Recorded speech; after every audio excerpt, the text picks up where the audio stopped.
Buenas tardes, ¿cómo andan? Bueno, es un gusto poder estar con ustedes. Realmente quiero felicitarlos por haber elegido hacer este tipo de formación. Habla muy bien de ustedes, así que quería darles la bienvenida. Díganme cómo se escucha, si se escucha bien, si se ve bien. Y cuando ustedes quieran, arrancamos con las preguntas. Tenemos chicos desde Chile, desde Colombia, desde toda la Argentina, así que mi mayor saludo hacia todos. Y tengo grandes amigos chilenos, grandes amigos colombianos. He ido a dar charlas a esos dos queridos países y realmente siempre me han tratado muy bien, así que tengo el mayor de los recuerdos y ansias por volver, ¿sí? Así que Paraguay también. En Paraguay estuvimos hace poquito, en el verano pasado, y en el Congreso Solacur, con toda la gente, con Gloria, con toda la gente extremadamente buena de allá. Así que no tengo palabras de agradecimiento para todos. Así que bueno, cuando quieran, arrancamos con las preguntas y vamos a tratar de, entre todos, poder responder de la mejor manera posible.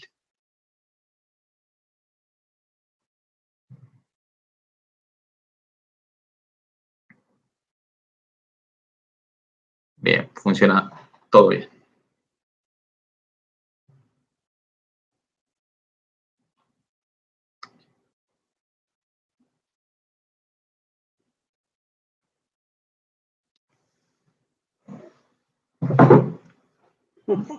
¿Qué pasó?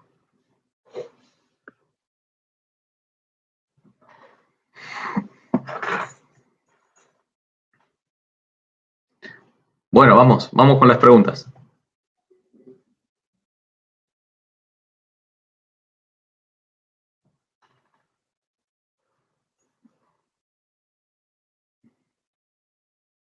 Ahí está. Florencia pregunta: ¿sí o sí el uso de oxigenoterapia debe ser mediante máscara de reservorio para evitar la dispersión de las partículas, o en algunos casos en los que se usan otros métodos a pesar de ser pacientes COVID? Bueno, eso estamos viendo algunas cosas. Si el paciente ingresa a la guardia o a su sanatorio, a su hospital, nosotros debemos hacer la evaluación. Si en esa evaluación la saturmetría de pulso es mayor a 92%, ese paciente no necesita oxígeno. ¿Bien? Y posiblemente, a consideraciones del cuerpo médico, puede ser que se vaya de alta a su casa y haga todo el aislamiento en su casa. Si satura menos de 94, menos de 92 en aire ambiente y se considera internación, nosotros debemos aplicarle oxígeno. Lo recomendado es usar una máscara con reservorio a 12 litros por minuto. Bien, porque realmente presentan muchísima hipoxemia estos chicos, estos pacientes. Si por alguna circunstancia va mejorando y necesita mucho menos oxígeno, nosotros podemos usar una bigotera con 2 litros por minuto, y esa la dispersión de aerolización no es tanto. Pero si tengo que aumentar el litraje, si tengo que aumentar más de 2 litros por minuto, es recomendado usar una máscara con reservorio.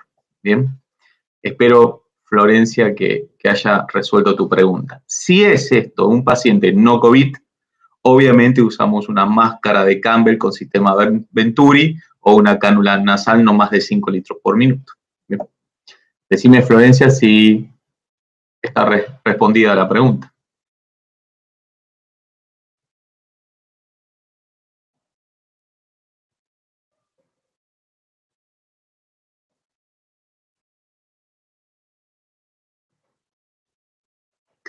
Seba Ariel Gómez pregunta: ¿la insuficiencia hipercápnica se toma por gas alveolar o en sangre? Me quedó esa duda después del video correspondiente. No, la hipercapnia se toma por gas, por CO2, ¿sí? Por gas arterial. Víctor, muchísimas gracias, felicitaciones por el curso, gracias a vos. Juan Carlos, en la unidad número 4 en la guía nos da una definición de presión transpulmonar. como presión atmosférica o de la vía aérea o presión de apertura, menos presión pleural. Pero en el video de resumen cambia la definición. Muchas veces la presión transpulmonar es presión alveolar por menos presión pleural.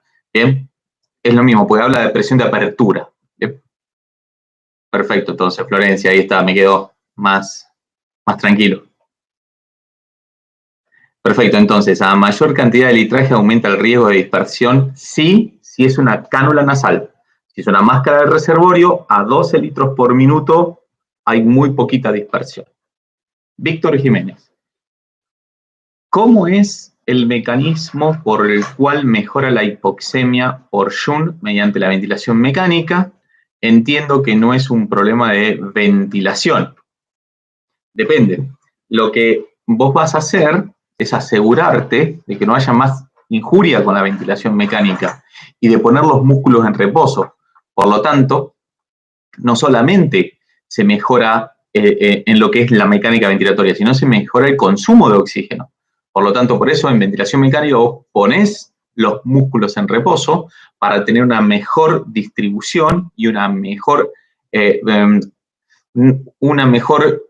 aporte de ese oxígeno que estás dando, porque si no, estás llevando todos los músculos respiratorios que están haciendo fuerza por respirar. Le pones en ventilación mecánica y ese consumo baja, mientras le estás poniendo, y lo más importante acá es presión positiva. Por lo tanto, estás compitiendo con la ocupación que hay en este alvéolo. ¿Bien? Por eso la presión positiva mejora el shunt.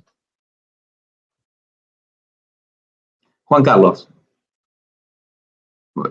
Genial. Manuela, no me quedó claro por qué cuando baja la relación BQ aumenta el gradiente. La relación BQ es la relación que hay entre la ventilación y perfusión. Cuando vos tenés un paciente en que esa relación está alterada, que normalmente está en 0,8 la relación, ya sea por la ventilación o por la perfusión, vas a tener en sangre menos oxígeno. Por lo tanto, si tenés en sangre menos oxígeno, la A menos A va a estar alterada. Bien, o sea, va a haber mucha más A grande, más oxígeno en la grande, y no tanto de oxígeno en la chica. Por lo tanto, esa dispersión, ese aumento en la cantidad entre un lado y el otro aumenta. Y eso hace que tenga un A menos A alterado. ¿Mm? Matías, teniendo en cuenta que estos pacientes tienen una hipoxemia generada por Jun, ¿sí? Se utilizan niveles de PIP moderados porque la compliance no está tan disminuida. Depende del fenotipo, como llamamos ahora. Hay un fenotipo L y un fenotipo H, que es un comportamiento en la mecánica pulmonar totalmente disminuido. Tenemos muchas veces pacientes en ventilación mecánica con una hipoxemia feroz, pero con compliance normal. Eso es un fenotipo L. Y después tenemos pacientes que tienen una compliance muy baja, que serían los normales distress, que estamos acostumbrados. Por lo tanto, hay que tener muy en cuenta el tipo de fenotipo que tiene el paciente. Maylén. Hola Martín, un gusto volver a escucharte. Hey, Maylén, ¿cómo estás? ¿Podés recordar la fórmula de peso ideal? Sí. ¿Tenés de peso ideal? ¿Sí? ¿Se puede?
Hombre y mujer. Sí.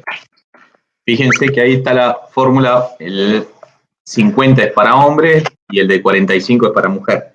Esa fórmula lo que da es el peso teórico que debería tener ese paciente. Eso lo multiplicamos por una constante y nos va a dar el volumen corriente que deberíamos empezar la ventilación de nuestro paciente.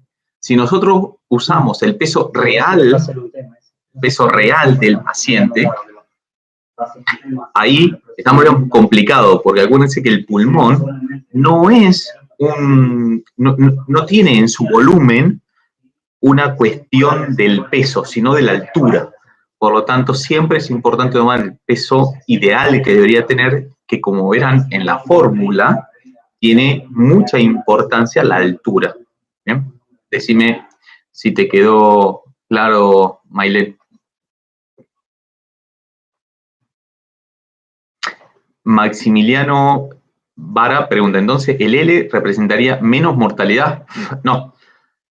Con el L tenemos un problema grande, que este paciente tiene una hipoxemia terrible, muy grande. ¿Qué pasa, Lucho? Ah, perdón. El L tiene una hipoxemia terrible, una hipoxemia muy grande, con una compliance normal, una mecánica normal, sin disnea. Lo cual, si no tendrías un saturómetro de pulso continuamente monitorizándolo, bueno, te das cuenta que ese paciente está mal. Y cuando realmente empiezan los síntomas y vos lo querés intubar, tal vez esa intubación ya fue tardía, lo cual aumentaría la mortalidad. Por eso no es tan fácil, no es tan fácil. Decime si te quedó claro.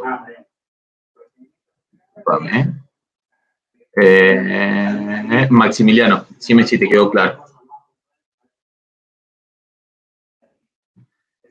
Sigo, Marcos. En el caso en que el pulmón esté muy duro, ¿sí? ¿Se puede recurrir a una ventilación mecánica controlada por presión? Bien, esa es una de las preguntas que me hicieron, cuál era el modo más ideal para ventilar a un paciente, si era por volumen o por presión. Y la respuesta es siempre igual, no hay un modo mejor que otro, sino depende de lo que vos sepas hacer y tu equipo sepa hacer. Si ustedes están muy acostumbrados a ventilar por volumen, ventilen siempre por volumen.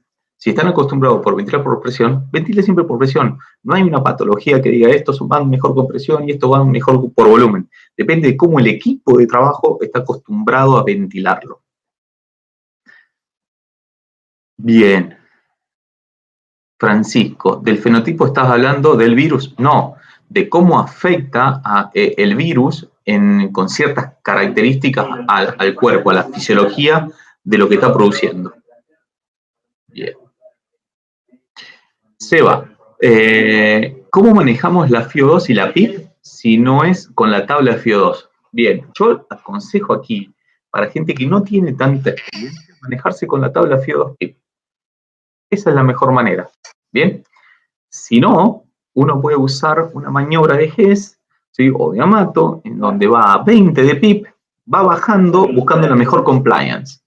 Bien, ahí encuentra la mejor PIP. Entonces, con la mejor PIP, trata de ir siempre con la menor FiO2. Pero para aquel que recién empieza, la tabla FiO2-PIP es lo mejor, por ahora.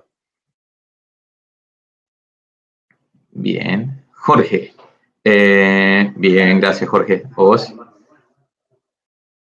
Chaya Belén Álvarez. Martín, si el humidificador pasivo con filtro aumenta considerablemente el espacio muerto y tenemos un paciente complicado con un pH debajo de 720, inevitablemente tenemos que cambiar el humidificador activa, ¿es así? No.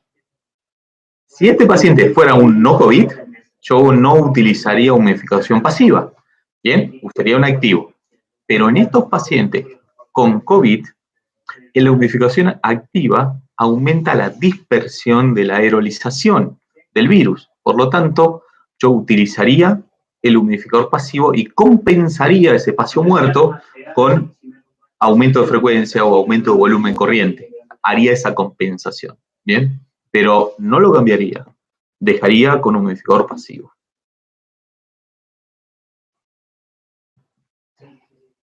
Bien.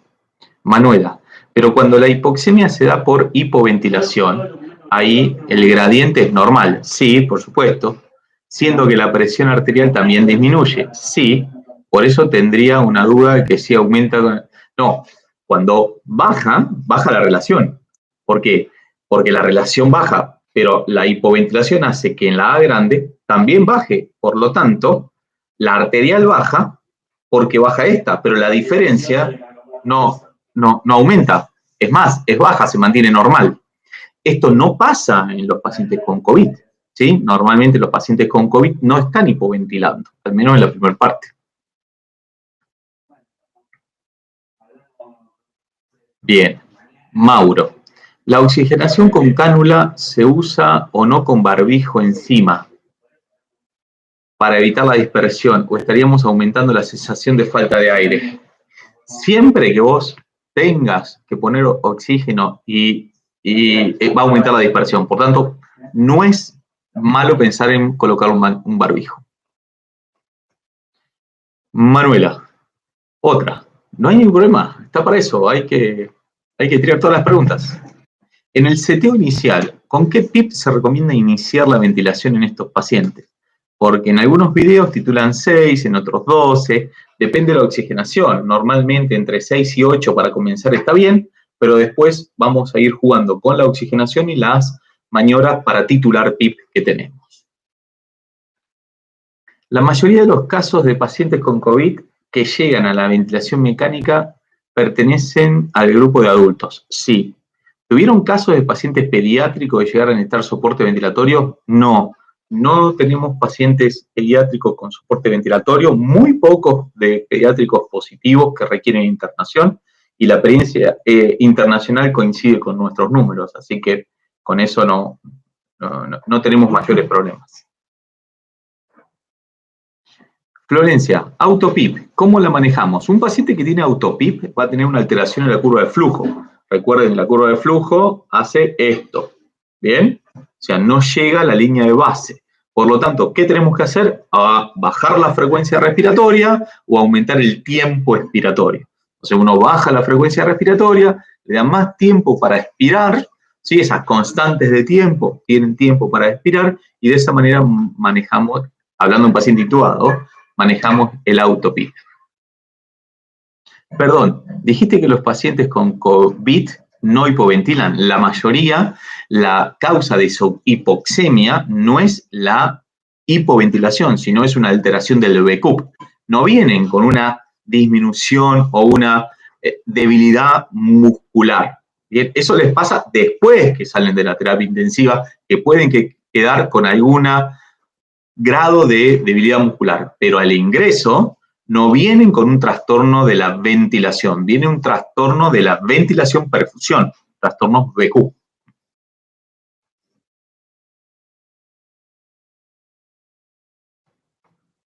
Marcelo, hola Martín, soy Gisela, perdón, Gisela, ¿cómo estás Gisela? Qué lindo volver, gracias. No me quedó claro lo del surfactante, había una pregunta relacionada y ¿te acordás, Lucho, que preguntamos de surfactante? Mirá, no me acuerdo qué te preguntamos de surfactante. Seguramente, ¿sí?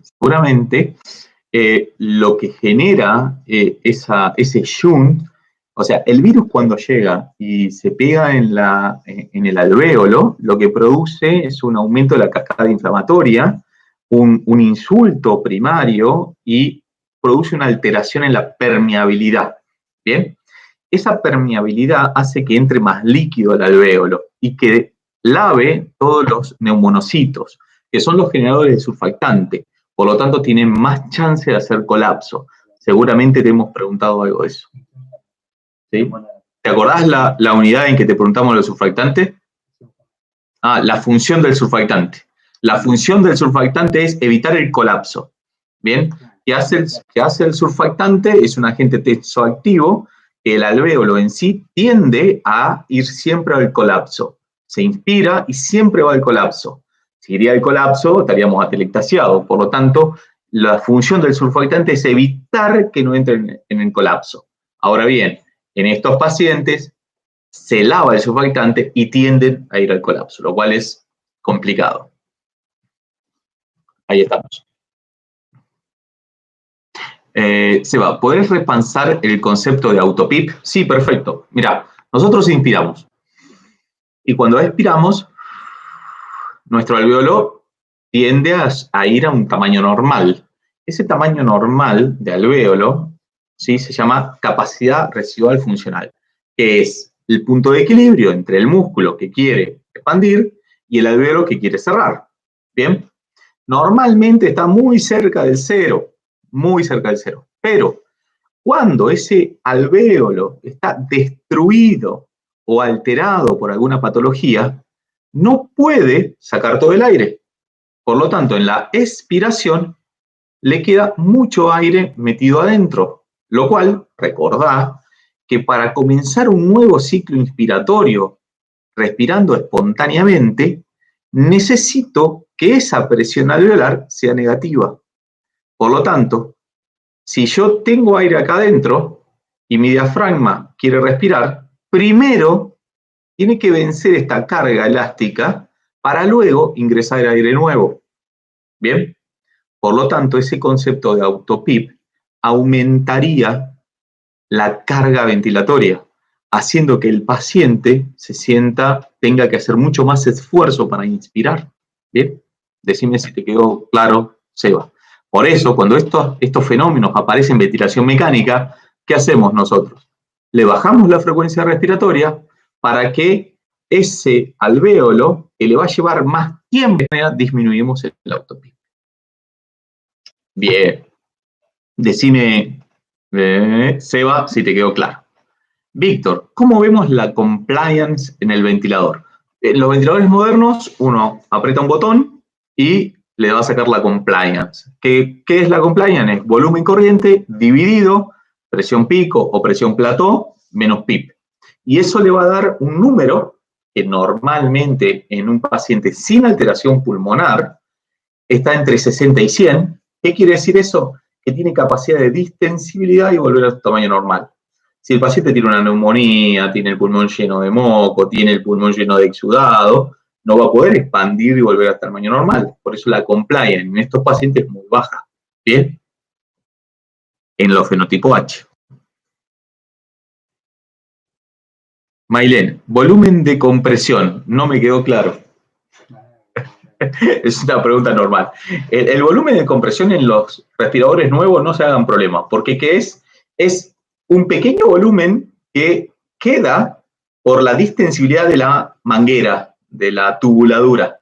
Entonces, lo que hace el ventilador cuando uno lo programa y lo calibra es ver qué volumen de compresión hay, qué volumen en la manguera hay, y lo compensa con un poco más de volumen corriente. No se hagan problema.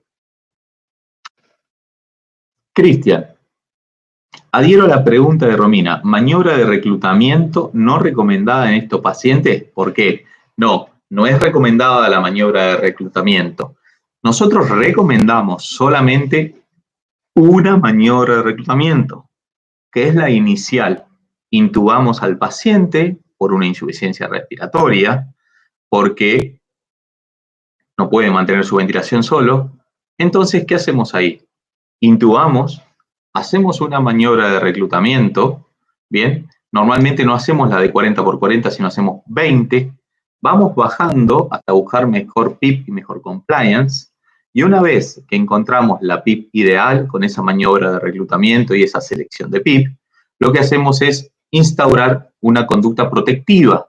Esa conducta protectiva consta en frecuencias respiratorias un poco más altas, driving pressure o una presión plató menor de 28, un driving pressure menor de 12 y un volumen corriente 6 mililitros o menos para conseguir un volumen bajo. ¿Por qué no seguimos haciendo maniobras de reclutamiento? Porque consideramos que estos pacientes suelen tener una fibrosis pulmonar y podríamos estar sobredistendiendo el parénquima pulmonar y sobreinjuriando. Por lo tanto, si tenemos un trastorno de la ventilación, de la oxigenación, preferimos ponerlos en prono antes que hacer otra maniobra de reclutamiento, salvo que se haya desconectado el paciente del sistema. Entonces ahí hacemos una nueva maniobra de reclutamiento. Decime si te quedó claro, Cristian. Bien. Denise, Entre Ríos. Hola, Entre Ríos, ¿cómo estás? Bien, bien. Acá, bien, perfecto. Federico, disculpa Martín, anda medio mal internet y no pude escuchar bien los fenotipos L y H. ¿Podría repetirlo? Sí. El fenotipo L está súper hipoxémico, pero con compliance normal. Y el fenotipo H está en súper hipoxémico, pero con compliance muy baja. Lo cual tenemos una gran alteración, pero que en uno nos damos cuenta y en otros no. Entonces el problema es que siempre comienzan con el L, algunos se manifiestan con el H derecho, y el L, si no hacemos nada rápido, pasan al H, pero cuando pasó al H ya está muy, muy cansado esto. Entonces, ahí está la duda y la importancia del monitoreo rápido en estos pacientes, rápido y continuo de estos pacientes. Los pacientes ventilados en general presentan muchas secreciones, no tantas, no es de lo más habitual, menos mal. Salvo cuando nos ponemos un poco para abajo, ahí un poco más, pero no tanto. Ale, Coría, ¿me podría explicar en palabras sencillas el concepto de compliance? Es muy básico, pero me hago... Compliance es la distensibilidad pulmonar. Cuando un tórax se expande y vuelve a su tamaño normal, esa es la compliance. Cuanto más se expande, más compliance. Por lo tanto, cuando más compliance, más distensibilidad haya en una caja torácica, en un pulmón, mejor anda. María Victoria Pascuti. Hola Martín, no me quedó claro cómo hacemos para medir la presión plató en el ventilador. Habla de hacer una pausa inspiratoria. Perfecto, sí. Tenemos a un ventilador, a un paciente ventilado por volumen. Por lo tanto, le programamos una pausa inspiratoria. ¿Qué hacemos? Inspira el paciente y le hacemos una pausa ahí. Bien. Entonces, cuando pasan 2 segundos, se mide en la válvula de flujo, como está todo el sistema cerrado y hay flujo cero. ¿Por qué? Porque hice esto, hice una pausa, no entro ni salgo aire, veo qué presión hay en esa salida y estimo qué es la presión que hay en el alvéolo. Esa presión de distribución alveolar debe ser menos de 28. ¿Por qué? Si es más de 28, quiere decir que estaríamos distendiendo la presión, la pared alveolar, y estaríamos provocando una injuria pulmonar. Decime si te quedó claro. Esperen que se me fue un poquito para arriba. Ay, perdón. A ver, ahí está. Dime, María Victoria, si te quedó claro lo que te dije. Manuela, para compensar la autopip, ¿por qué disminuir la frecuencia respiratoria? Yo hubiera pensado en aumentar el tiempo expiratorio, modificando la relación IE, por ejemplo. Es lo mismo. Vos fíjate, ¿sí? Vos fíjate. ¿Sí? Vos respirás a 20 por minuto. Vamos a respirar 10 por minuto.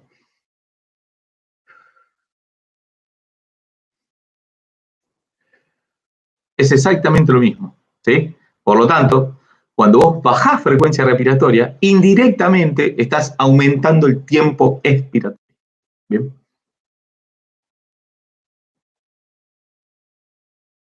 Ahí está.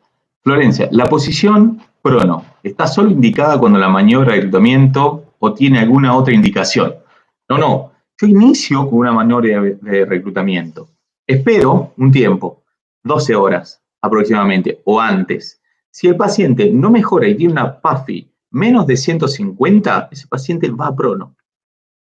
No hay otra. ¿Por qué? Porque disminuye la mortalidad, lo cual sabemos que el prono es una maniobra compleja, peligrosa, no solo para el paciente, sino para el personal, porque se puede desconectar y aerolizar, pero siempre en medicina, riesgo-beneficio, y lo que se hace es, se da vuelta, ¿por qué? Porque mejora mortalidad.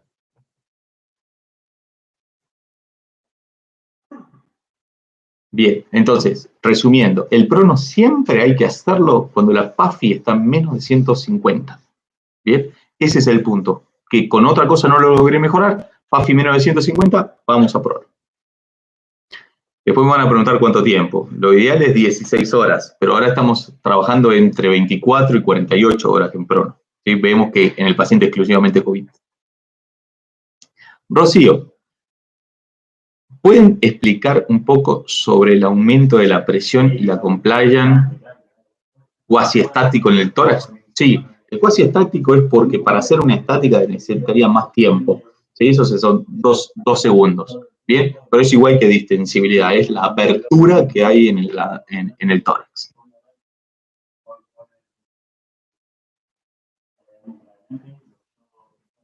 Jorge, con respecto a lo que dice Miguel Ángel, si no hay secreciones, creo que no es necesario aspirar, por supuesto, en el paciente COVID y en el paciente no COVID. Si no hay secreciones, no se aspira. De rutina, no se aspira. De rutina se come, pero no se aspira. Está claro eso, ¿no? Las rutinas son para cosas específicas, no para la salud. ¿Bien? Al gimnasio se va de rutina, pero no se aspira. Uno, cada vez que va a ver a un paciente, va a evaluarlo. Y si en esa evaluación necesita aspiración, se aspira. Y si no, no se aspira. Eso tiene que quedarles súper claro.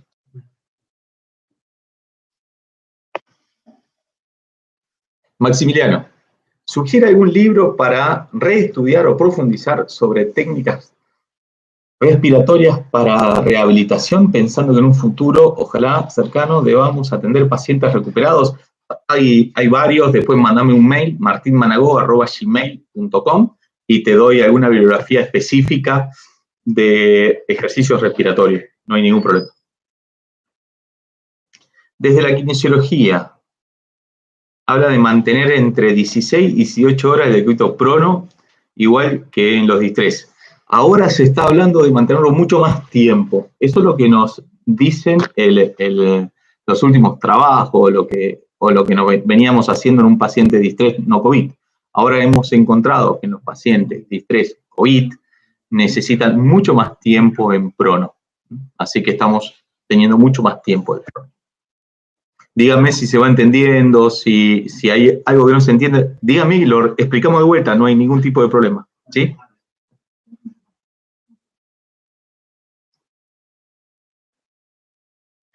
Leandro, adoptarla de manera temprana, ¿eso qué fundamento tiene? ¿El prono? ¿O la ventilación mecánica? Respondeme eso, porque son dos cosas diferentes. Ahí está. ¿Existe la posibilidad de que nos compartan el simulador? Sí. Sí, ningún problema. Ahora le escribimos la página en donde tenemos el simulador. Me siento un Susano, ¿sabes? Es mi Susano. ¿Dónde está el cursor acá? Mi mail es martinmanago@gmail.com. Están anotando esto.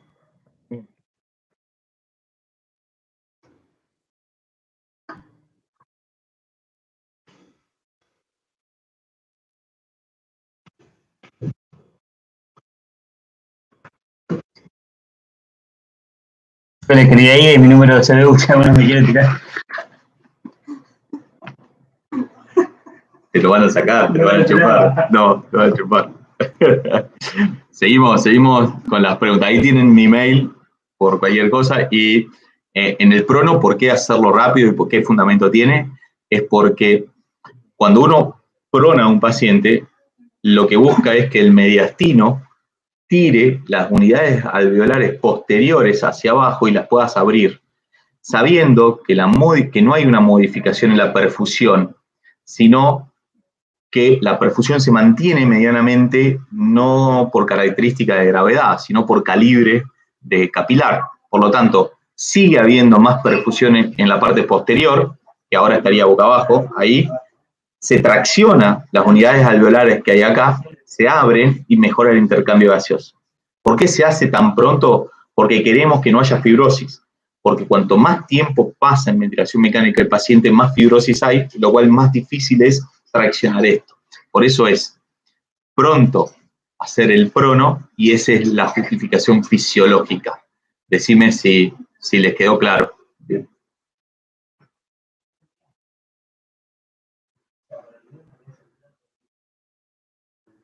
Gracias, Nadira. No le den nada a Luciano que puso su CBU, por favor. Le traje una docena de medialuna que ya se la comió toda. Otro café, gracias. ¿Cómo va todo, muchachos? ¿Vamos bien? ¿Qué tal la están pasando? ¿Muy aburridos?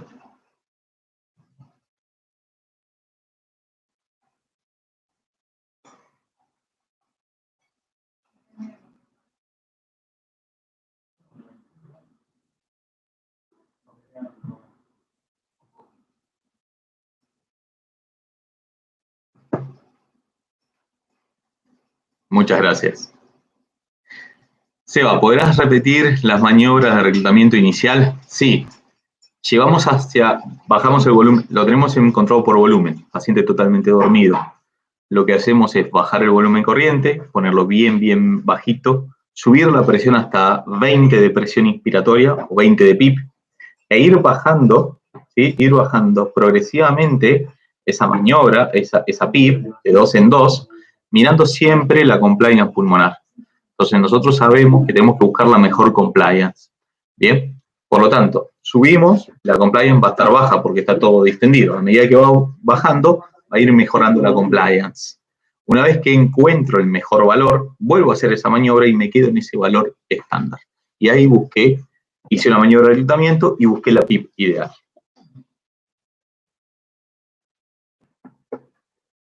Víctor, lloviendo en Buenos Aires. Muy bien, nosotros acá hace en Rosario 24 horas continua de lluvia. Ahora salió el sol, ahora está un poco más lento. Florencia, del ISO. Los parámetros para que un paciente salga de la ventilación mecánica sería que la saturación sea mayor a 92. Sí, pero no es el único parámetro, sobre todo en ventilación mecánica. Hay otros parámetros dependiendo de cómo transcurrió su tiempo en ventilación mecánica. Cuántos días lo hizo, si tuvo sobreinfectado, si tiene polineuropatía de paciente crítico. Por lo tanto, nosotros siempre tratamos de responder 6 preguntas antes de extubar a un paciente. La primera pregunta es si la patología está resuelta o en vías de resolución. La segunda pregunta es cómo está la oxigenación, si necesita más de 5 de PIP y menos de 0,4 de FIO para que sature más de 92. Si está consciente, si está estable hemodinámicamente y si tiene fuerza muscular. Una vez contestadas esas 5 preguntas, lo que hacemos nosotros es ponerlo a respirar espontáneamente. En estos casos no en tubo en T, sino en un modo cerrado de circuito, presión soporte de 7 o PAP con 30% de carga muscular. Si en 2 horas no modifica ningún parámetro ventilatorio, ni sus gases en sangre, ni su mecánica ventilatoria, a ese paciente lo extubamos. Por lo tanto, la saturación es muy poquito de todo lo otro que tenemos que ver cuando ese paciente tuvo un tubo endotraqueal. Y ese es nuestro mayor trabajo, es donde más eficaces somos como kinesiólogos en las unidades de cuidado intensivo. Alicia, hola, quería saber cómo se higieniza un ventilador después de haber sido usado por un paciente COVID. ¿Tiene algún procedimiento especial? Sí, se limpia dentro de la habitación, se limpia con alcohol al 70% y lo que se hace es hacer 2 o 3 fases de limpiado, así que, y después se saca y se vuelve a limpiar afuera. Básicamente eso. Esperen que se me fue para arriba.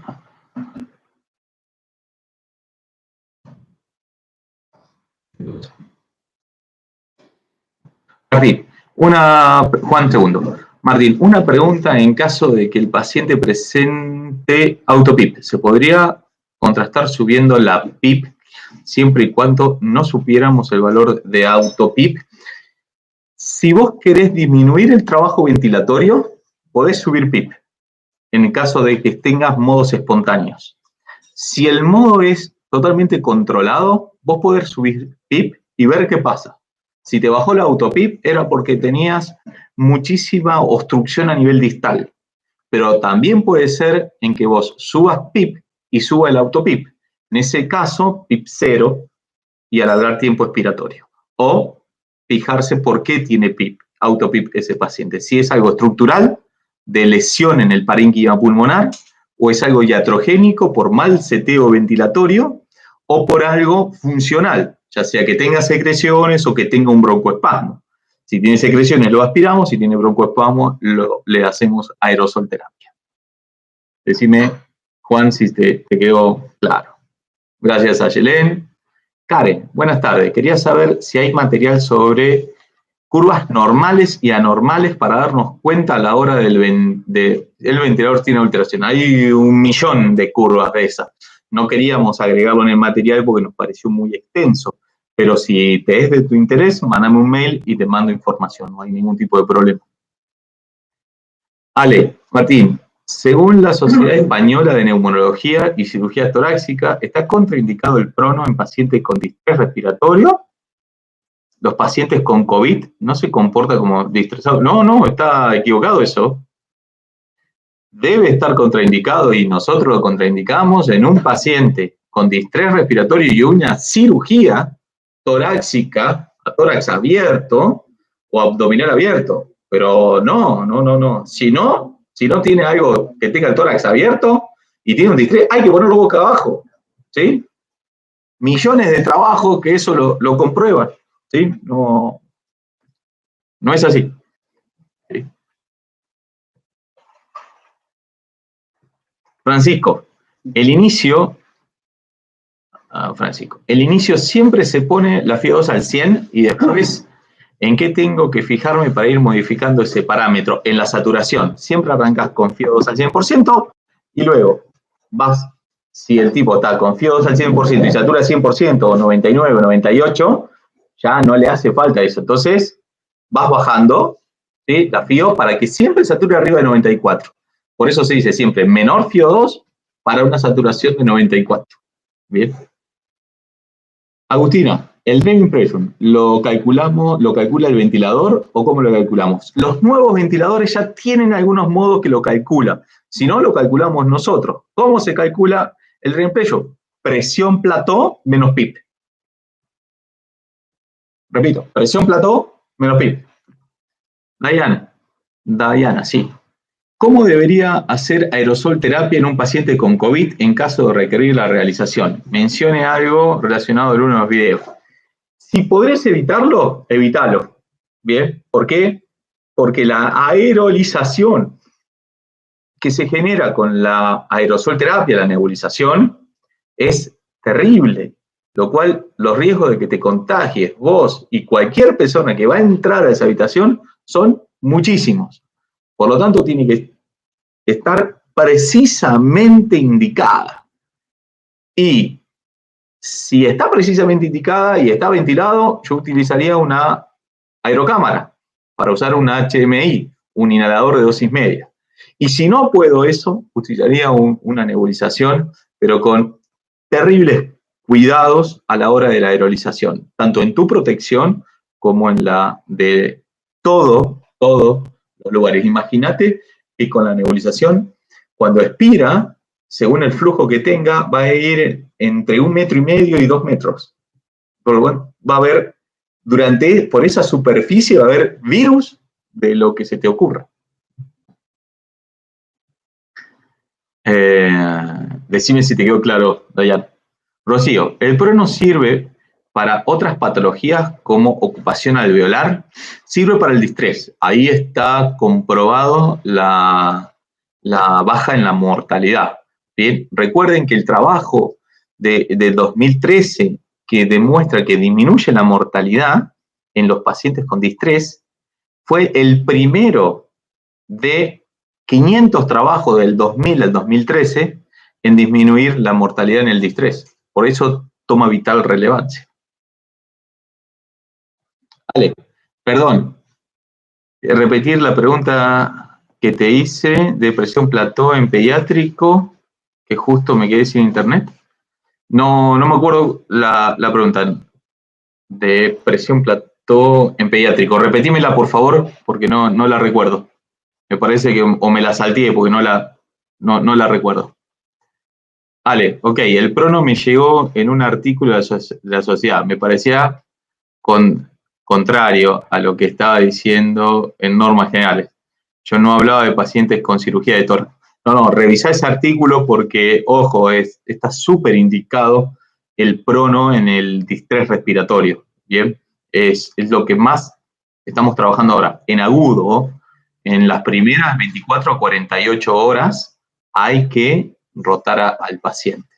Hay que pronar al paciente si la conducta inicial y protectora no fue adecuada.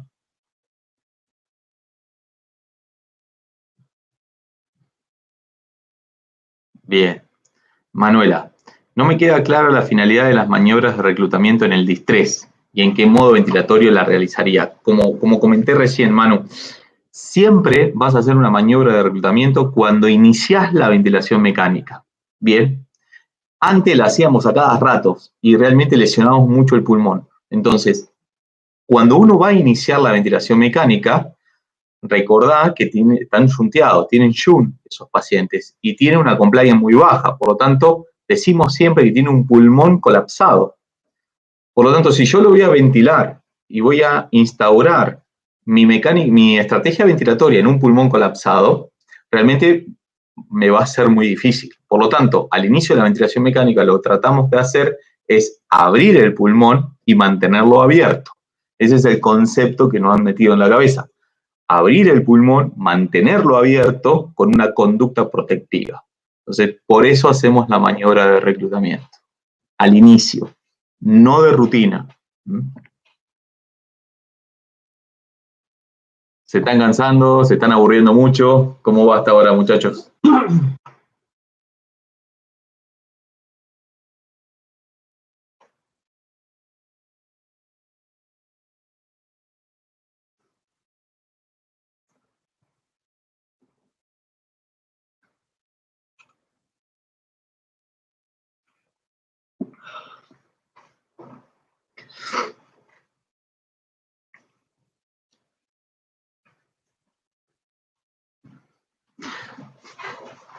¿Se sacaron un par de dudas? Vamos que nos quedan 10 minutos. Así que aprovechen a tirar todas las últimas preguntas, por favor. ¿Cuánto tiempo lo dejamos abierto ese pulmón? Ojalá siempre. Ojalá el mayor tiempo posible. Lo cual juegan en esto de dejarlo abierto, la progresión de la enfermedad, las alteraciones en la mecánica, por lo tanto hay que tener cuidado y por eso es el monitoreo de la compliance pulmonar, de la presión plató, del drain impression, son todos monitoreos de cómo va esa apertura. Si sigue abierto, todos esos valores van a mejorar. Si se empieza a colapsar nuevamente, todos esos valores van a empeorar. Y ahí es donde lo ponemos en prono o buscamos otra estrategia ventilatoria.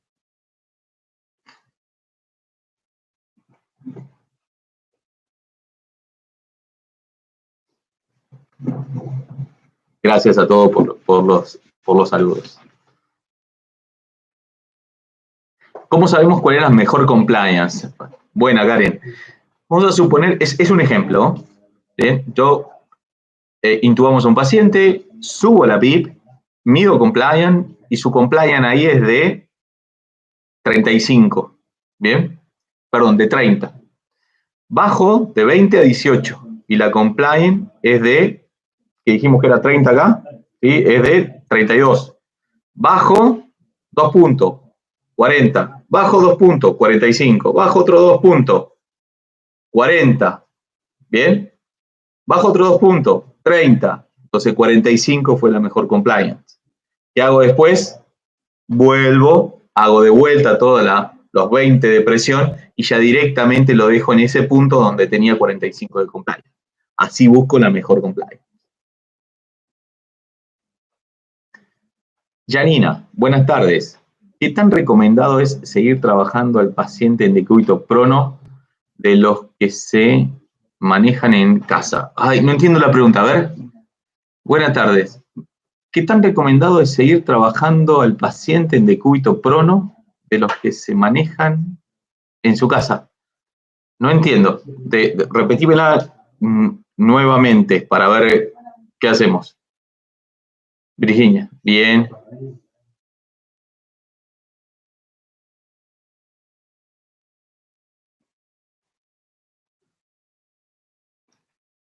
Bien, perfecto, Ale, y compañía. 28 centímetros es el límite ante cualquier patología. Sí. Depresión plató, sí.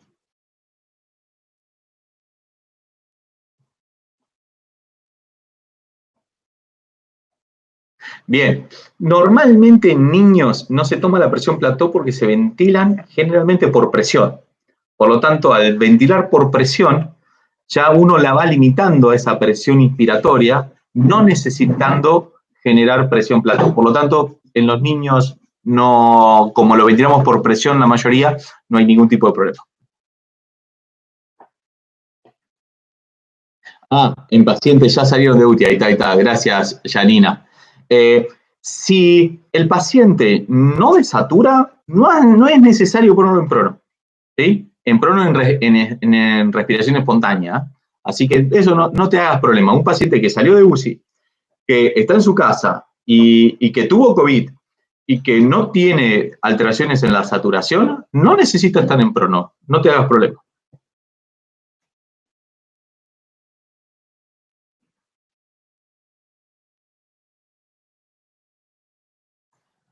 ¿Dónde estamos? Ahí está. Bien. Valeria. Hola Valeria, ¿cómo estás? Gracias. Ahí está, Janina. Muy bien. 5 minutos, chicos. Aprovechen a tirar las últimas preguntas. Les muestro en la taza que me están atendiendo. No quiero que se rían, por favor.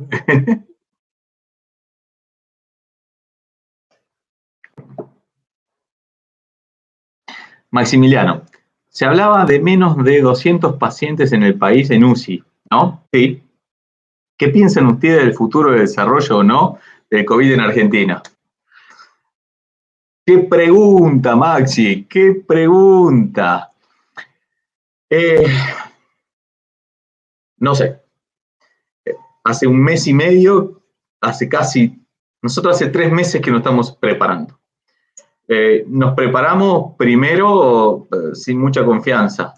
Luego empezamos a tener, cuando todavía acá estaba todo muy tranquilo, yo tengo muchos colegas en el extranjero y nos empezaron a asustar mucho en España y en Italia, lo cual, cuando todo esto recién empezaba, que se empezaba a hablar un poquito de esto, nosotros nos empezamos a preparar como para la guerra. ¿Qué hicimos? Buscamos primero la información disponible hasta el momento, desarrollamos un plan y una estrategia con 5 escenarios posibles, con 5 formas de trabajar diferentes. Internamente el servicio en que estoy a cargo, con 20 kinesiólogos exclusivamente dedicados para estos pacientes COVID. Entonces se entrenó en el modo ventilatorio, realizamos protocolos, conseguimos los elementos de protección, que estuvo muy bueno conseguirlos antes que haya esa demanda expansiva y que no se consiguieran las cosas, lo cual pudimos prepararnos muy bien con respecto a eso. Cuando se empezó, que se desató la cuarentena y todo eso, nosotros ya hacía un mes que estábamos preparados para esto. Conseguimos un respirador por cama de terapia intensiva. Nosotros tenemos 34 camas de cuidados críticos, así que tenemos 34 respiradores.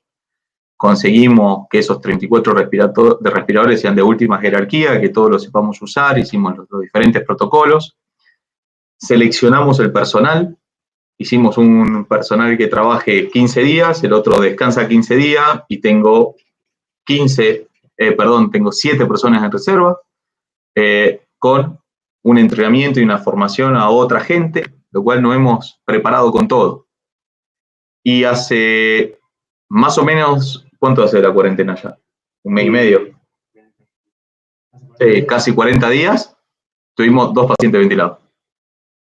Lo cual no sabemos con qué nos espera. Que es lo bueno, que no, lo manejamos bárbaro, lo anduvimos bárbaro, pero realmente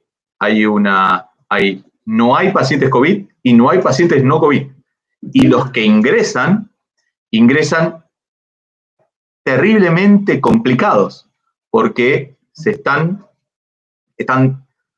tardando su consulta al médico, tardando su ida al sanatorio, lo cual los que vienen muy complicados. Pacientes comunes que no tienen COVID y que tratan de no ir al médico vienen muy complicados. Así que no sé qué esperar. Lo que sí sé y lo que no me perdonaría era no estar preparado. Eso es lo que les puedo decir. A Gaby le gustó la taza. Vamos a mostrarla de vuelta. ¿Sí? A Gaby. Está buenísimo. Es la taza mía que me compré en Disney, de Buffy. Para acá. Hernán Palafox. No. Acá tengo un compañero de básquet que me maltrata cuando jugamos en contra, ¿sí? Me pega mucho, pero bueno, no hay ningún problema. Un gran abrazo. Pala, sabes que te quiero mucho. Sí, es una alegría enorme que estés acá. Sabes que te quiero mucho. Jorge, si un paciente vuelve a tener COVID, ¿es más difícil de recuperar o en las medidas de tomar son las mismas? No tengo idea. No tuvimos esa experiencia, ¿sí? Sí sé que tenemos algunos pacientes en que se los hisopó, fueron positivos, luego se los hisopa, son negativos, y tal vez en otro hisopado vuelven a ser positivos, lo cual eso no empeora el caso, al menos hasta ahora, pero no tengo experiencia con respecto a eso. Lorena, ¿es peligroso realizar aerosol terapia en un paciente que ya salieron de UCI también? Sí, por supuesto, mientras esté positivo es súper peligroso. Si tenemos dos hisopados negativos, ya ahí no hay ningún problema, pero por más que no esté en UCI es más peligroso, porque imagínate que está haciendo la nebulización y entra la mucama. ¿Sí? Entró la mucama y se come todo el bicho. No tiene escapatoria. Guillermo, hola Martín, llegué tarde porque estaba trabajando. No sé si te preguntaron cuántos kine por cama en unidad crítica sería lo ideal. Según la SATI está hablando de cuatro pacientes ventilados por cada kine, ¿sí? Ventilado. Si no, son 8 camas por kine. Eso sería lo ideal. Una utopía, muchacho, una utopía, porque tenemos hospitales que no tienen kinesiología y nos tratan de que le vayamos a mover las patitas 2 horas por día, por lo tanto eso es un gran desafío por delante que tenemos. Virginia, ¿se han preparado salas especiales de terapia para atender COVID separado de otras patologías? Sí. Le cuento mi experiencia, la experiencia del hospital, de diferentes lugares del mundo. Nosotros tenemos al sanatorio, nosotros tenemos 3 sanatorios. El ICR, que es el Instituto Cardiovascular, Sanatorio Parque y Sanatorio Niños. ICR lo dejamos fuera del circuito COVID.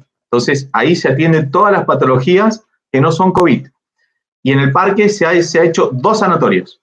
Una entrada para pacientes no COVID y otra entrada para pacientes COVID o sospechosos COVID, que van a un ala del sanatorio, totalmente aislado de la otra ala del sanatorio. Lo cual, los pacientes sospechosos, la estructura nuestra es la siguiente. Ingresa un paciente, sea la patología que sea, viene por una uña encarnada y se lo hisopa. Cuando está esperando ese hisopado, nosotros tenemos la posibilidad de tener el resultado entre 4 y 6 horas. Mientras está esperando ese resultado, va a una parte del sanatorio. Bien, si ese resultado es negativo, se va a otra parte del sanatorio. Y si ese resultado es positivo, se va a otra parte del sanatorio. Lo cual nunca se están mezclando los pacientes.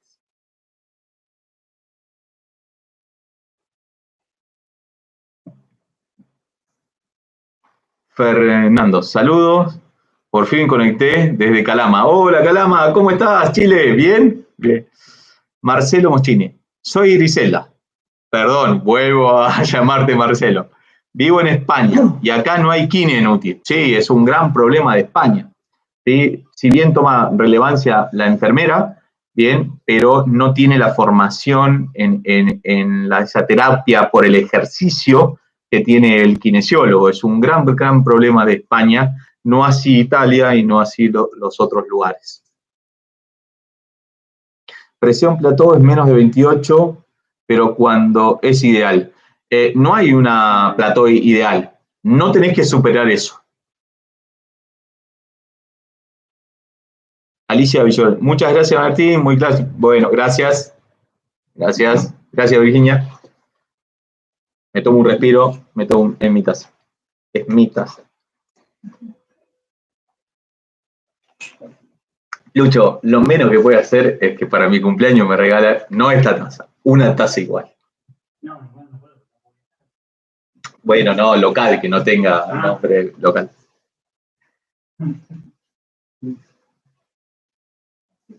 Francisco, a ver.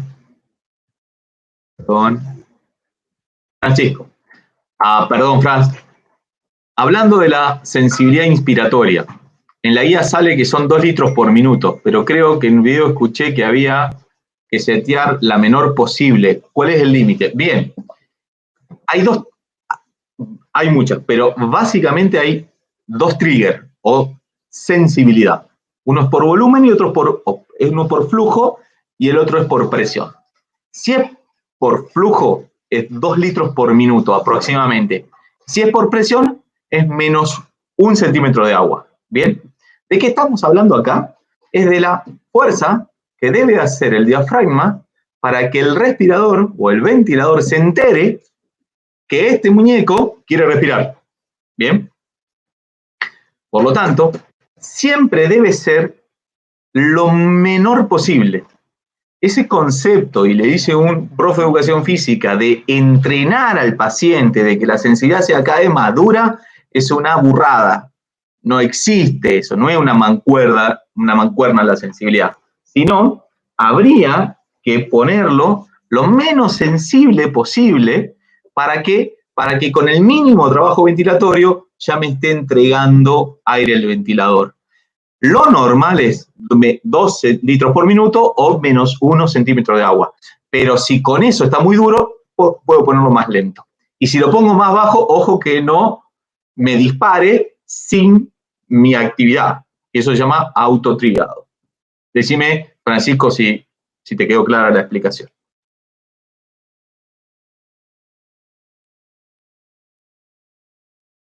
Janina Torres, saludo de Ecuador. ¡Uy, Ecuador! ¿Cómo están? Bien, hermosa ciudad, Quito.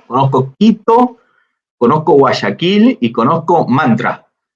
Los 3 lugares preciosos, preciosos. Así que mejores recuerdos de Ecuador.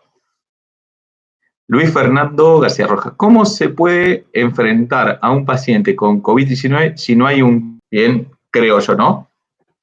Explicar.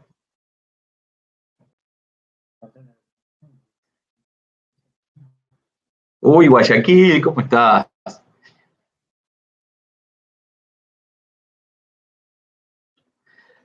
¿Han tenido pacientes diestresados con COVID que fracasaron en el prono? La experiencia, no. Nosotros los que pusimos en prono, todos anduvieron bien.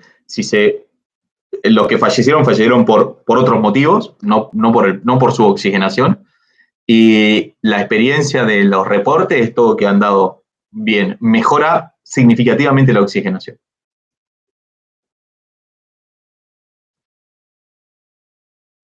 No, Matías, ¿sí? Matías, yo no dije que hay que ventilar por volumen o por presión. Con lo que vos te sientas más cómodo podés ventilar al paciente. No hay ningún problema con eso. En paciente con escoliosis, ¿esta enfermedad puede ser peor por la deformidad existente que dificulta la mecánica ventilatoria? Por supuesto. Sí, sí, sí. Mucho peor.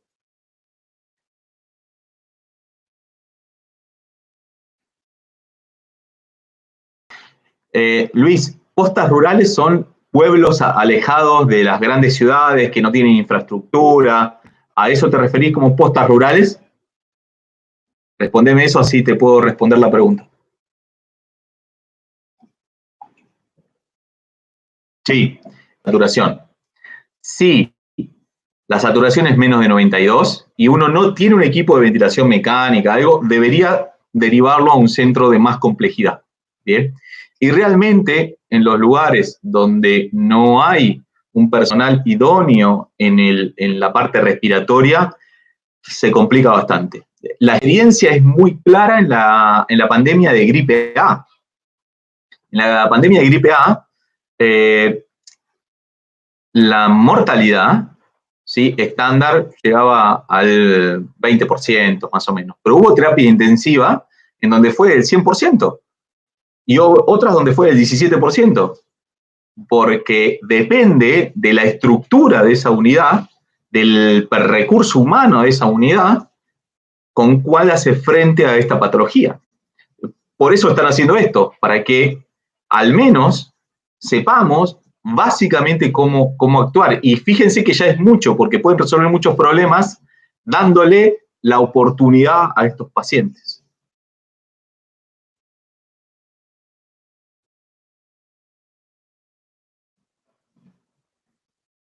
Niños, díganme cómo va la cosa. Ya vamos terminando, últimos 5 minutos, y ya vamos cortando. Díganme si le gustó el sistema, si para la próxima quieren que hagamos otras cosas, ¿sí?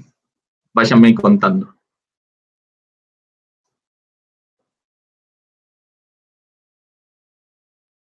Jorge, tranquilo, no hay ningún problema, cualquier cosa queda grabado, pero ya estamos por terminar, así que no te hagas ningún tipo de problema y seguí con esta noble profesión de la docencia que llevamos dentro y que nos apasiona y que tratamos de ser lo mejor posible para que puedan aprender algo.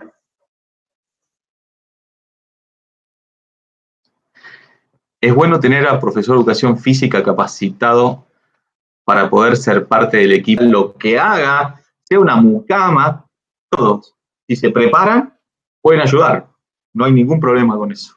Lo importante es el conocimiento, no la profesión.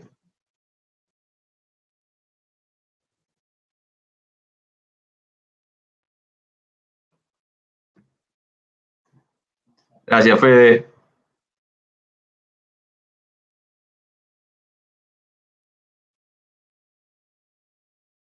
Muchas gracias, chicos, por las palabras, y lo importante es que los conceptos queden claros, que su lectura, que sé que es mucha, que es engorrosa, sobre todo hay temas que no manejan tan bien, puedan hacer un cierre de conceptos aquí. Vamos a hacer otro vivo, cuando el lunes próximo vayan buscando las preguntas y todo, y no hay ningún problema. Cualquier cosa, siempre por las charlas de café, ¿sí?, me pueden preguntar, no hay ningún problema. Chicos, muchas gracias, les mando un abrazo enorme.